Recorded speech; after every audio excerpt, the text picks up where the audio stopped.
আসসালামু আলাইকুম। শামসুল ইসলাম আপনাদের সবাইকে স্বাগত জানাচ্ছি। প্রসঙ্গ মুস্তাফিজুর রহমান এবং আইপিএল।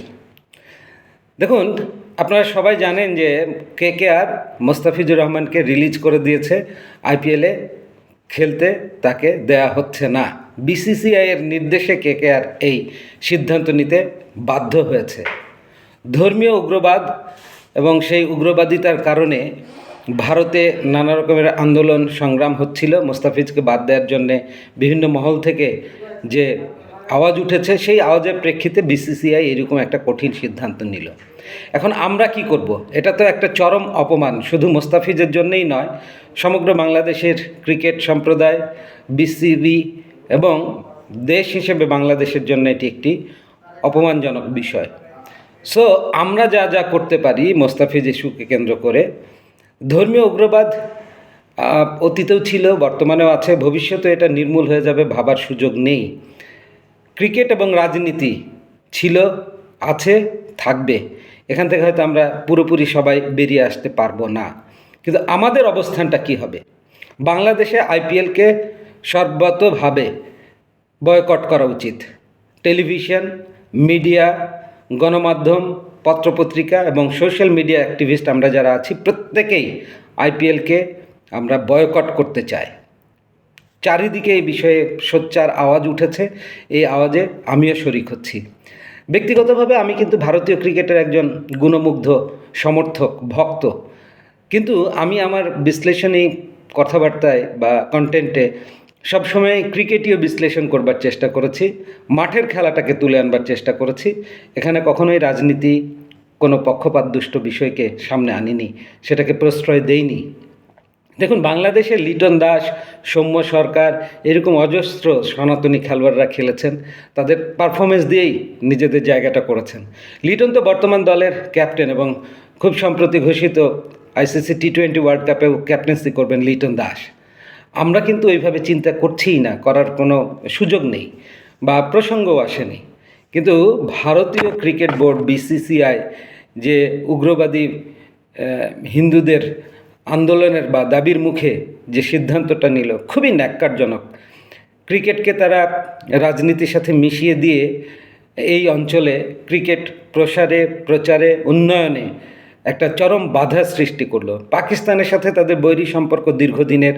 শ্রীলঙ্কান ক্রিকেটারদেরও বিভিন্ন সময়ে ভারতের বিভিন্ন মাঠে খেলতে বাধা দেওয়া হয়েছে। মুত্তিয়া মুরলীধরনের মতো খেলোয়াড়কে হুমকি দেওয়া হয়েছে, ফলে শ্রীলঙ্কা ক্রিকেট, মুত্তিয়া মুরলীধরন ভারতে মাঠে ক্রিকেট খেলতে পারেননি।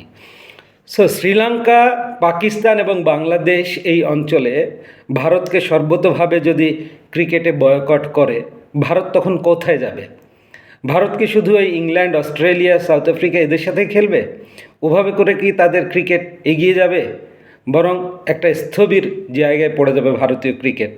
আমার মনে হয় যে Sri Lanka cricket board, Pakistan cricket board এবং বাংলাদেশ ক্রিকেট বোর্ডের এই সুযোগে নিজেদের মধ্যে আলোচনাটা এগিয়ে নেওয়া উচিত এবং একটা জেন্টলম্যান এগ্রিমেন্টে পৌঁছানো উচিত যে ভারতীয় ক্রিকেট বোর্ডের দাদাগিরিটা এই জায়গায় বন্ধ হওয়া উচিত।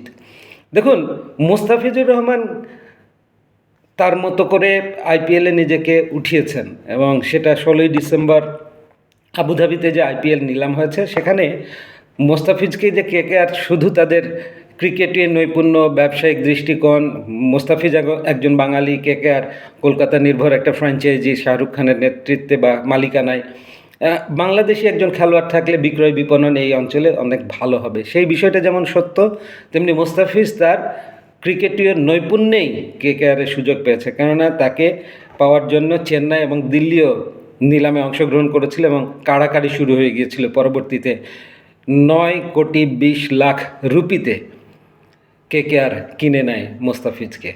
এখানে মোস্তাফিজের দোষটা কি বলুন? বাংলাদেশ বা বাংলাদেশ ক্রিকেট বোর্ডের দোষটা কি? আসন্ন যে বিশ্বকাপ টি-20 আসর ভারতে বসতে যাচ্ছে, শ্রীলঙ্কায়ও হবে, সেইখানে বাংলাদেশ তো ভারতের মাটিতেই খেলতে যাবে। মোস্তাফিজের যদি সিকিউরিটি কনসার্ন বিসিসিআই চিন্তা করে থাকে এবং সে কারণে যদি মোস্তাফিজকে আইপিএল থেকে রিলিজ করে দেওয়া হয়, বাতিল করে দেওয়া হয়, তাহলে পুরো বাংলাদেশ টিমই তো হুমকির মুখে। আমরা কি করে ইন্ডিয়ায় ওয়ার্ল্ড কাপ খেলতে যাব? আমরা যাব না। স্ট্রেট জানিয়ে দেওয়া উচিত বিসিবির যে বিসিবির নেতৃত্বে বাংলাদেশ ক্রিকেট বোর্ড তাদের খেলোয়াড়দের ইন্ডিয়ার মাটিতে বিসিসিআইয়ের আয়োজনে অনুষ্ঠিতব্য আইসিসি টি-20 ওয়ার্ল্ড কাপে বাংলাদেশ দল পাঠাবে না। অবশ্যই বাংলাদেশের ম্যাচগুলো নিরপেক্ষ কোনো ভেন্যুতে শিফট করে নিতে হবে আইসিসিকে, এবং আইসিসি এই জায়গাটায় কী ধরনের ভূমিকা নেয় আমরা সেটা দেখতে চাই। আইসিসিকে চাপে রাখতে হবে, এবং এই চাপটা তৈরি করতে পারে পাকিস্তান, বাংলাদেশ এবং শ্রীলঙ্কা যৌথভাবে। কেননা ভারত দিনকে দিন ক্রিকেট মাঠে ক্রিকেট নিয়ে যে ধরনের স্বেচ্ছাচারিতা চালিয়ে যাচ্ছে তা কোনোভাবেই মেনে নেওয়া যায় না। আপনি একটু দেখেন, 18ই ডিসেম্বর বিসিবি কিন্তু মুস্তাফিজকে ছাড়পত্র দিয়েছে আইপিএলে খেলার জন্যে, এবং একটা লম্বা সময়ের জন্যে এবারে মুস্তাফিজকে ছেড়ে দেওয়া হয়েছে আইপিএলের লক্ষ্যে। 27 ডিসেম্বর মধ্যপ্রদেশের এক উপাসক হুমকি দেয়, যিনি মহাবীর নাথ, যে মুস্তাফিজকে যদি খেলানো হয়, কেকেআর যদি তাকে খেলায়, তাহলে পিচ নষ্ট করে দেবে। এই হুমকির প্রেক্ষিতে শাহরুখকে বিজেপি নেতা সঙ্গীত সোম 30 ডিসেম্বর গাদ্দার উপাধিতে আখ্যায়িত করেন। শাহরুখও এটার জবাব দেওয়ার চেষ্টা করেছে, কেকেআর জবাব দেওয়ার চেষ্টা করেছে যে আমরা ক্রিকেট খেলতে এসেছি, রাজনীতি করতে নয়, কোনো উগ্রবাদিতাকে আমরা প্রশ্রয় দিতে চাই না, স্পষ্ট উচ্চারণ। এরপরে দেখেন 2 জানুয়ারি 2026 শশী থারুর, তিনি কংগ্রেস নেতা, তিনি কিন্তু এটার প্রতিবাদ জানিয়েছেন যে ক্রিকেটের সাথে ধর্মীয় রাজনৈতিক উগ্রতাবাদ বা ধর্মীয় উগ্রতাবাদকে মেশানোর কোনো সুযোগ নেই, এটা অনুচিত। মুস্তাফিজ তার ক্রিকেটীয় নৈপুণ্যেই আইপিএল তথা কেকেআরে সুযোগ পেয়েছে, তিনি খেলবেন, খেলা উচিত। ক্রিকেট বৈরিতা আমরা করতে চাই না প্রতিবেশী রাষ্ট্র বাংলাদেশের সাথে। এরপরে 3 জানুয়ারি ভারতীয় ক্রিকেট বোর্ডের সচিব গুয়াহাটিতে দেবজিৎ সাইকিয়া সংবাদ মাধ্যম ANI-কে তার বিবৃতি জানান যে বিসিসিআইয়ের স্পষ্ট সিদ্ধান্ত, মুস্তাফিজকে কেকেআরে খেলতে দেওয়া হবে না, খেলতে দেওয়া যাবে না, যাতে আইপিএল নির্বিঘ্নে চলে। আইপিএল নির্বিঘ্নে চললে মুস্তাফিজের উপস্থিতিতে যদি বিঘ্নটা ঘটে, তাহলে পুরো বাংলাদেশ টিমের উপস্থিতিতে বাংলাদেশ টিমও তো হুমকির সম্মুখীন আসন্ন বিশ্বকাপ টি-20 আসরে, তাই না? সো সামগ্রিকভাবে আমাদের সিদ্ধান্ত হলো বাংলাদেশে আইপিএল গণমাধ্যম থেকে সম্পূর্ণভাবে সম্প্রচার থেকে শুরু করে এর খবর প্রকাশ করা থেকে বিরত থাকা উচিত। আমরা সোশ্যাল মিডিয়া অ্যাক্টিভিস্টরা আইপিএলকে পুরোপুরিভাবে বয়কট করছি, করা উচিত। সবাইকে আমি আহ্বান জানাচ্ছি। সো বাংলাদেশের ক্রিকেট বোর্ডের ঠিক এই জায়গাটায় একটা স্ট্রং ভূমিকা নেওয়া উচিত, এবং সোচ্চার কণ্ঠে নিজেদের অবস্থান আইসিসি এবং বিসিসিআইকে পরিষ্কার জানিয়ে দেওয়া উচিত। দেখেন, এই যে গতকাল আমরা দেখলাম একটা FTP 2026 সালের ঘোষণা করা হয়েছে, যেখানে ভারত বাংলাদেশ সিরিজটা নেক্সট সেপ্টেম্বরে ভারতের বাংলাদেশে আসার কথা। সুতরাং আমাদের সম্পর্ক তো ক্রিকেটের মাঠে ঠিকই ছিল, হঠাৎ কি হলো, কি এমন হলো যে মুস্তাফিজকে বাদ দিতে হবে, মুস্তাফিজকে খেলালে হুমকি থেকেই যাচ্ছে। এই হুমকি আপনি একজন খেলোয়াড়ের হুমকি হ্যান্ডেল করতে পারেন না, পুরো ওয়ার্ল্ড কাপে পুরো বাংলাদেশের নিরাপত্তা আপনি কিভাবে দেবেন? এটা খুবই ভ্যালিড কোয়েশ্চেন, এবং এই কোয়েশ্চেনের উত্তর বিসিসিআই আইসিসিকে দিতে হবে, এবং আমাদের ম্যাচগুলো নিরপেক্ষ ভেন্যুতে সরিয়ে নিতে হবে, এর অন্যথা হওয়ার কোনো সুযোগ নেই।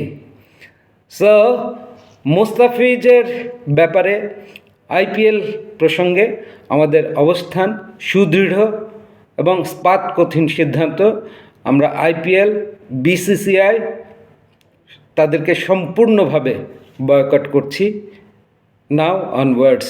যতক্ষণ না বিসিসিআই এবং ভারত আমাদের সাথে স্বাভাবিক সম্পর্ক স্থাপন করছে, ততক্ষণ পর্যন্ত আমরা এই অবস্থান থেকে নড়ছি না। এই হোক আমাদের দৃপ্ত শপথ। ভালো লাগলে অবশ্যই শেয়ার করবেন। Thank you.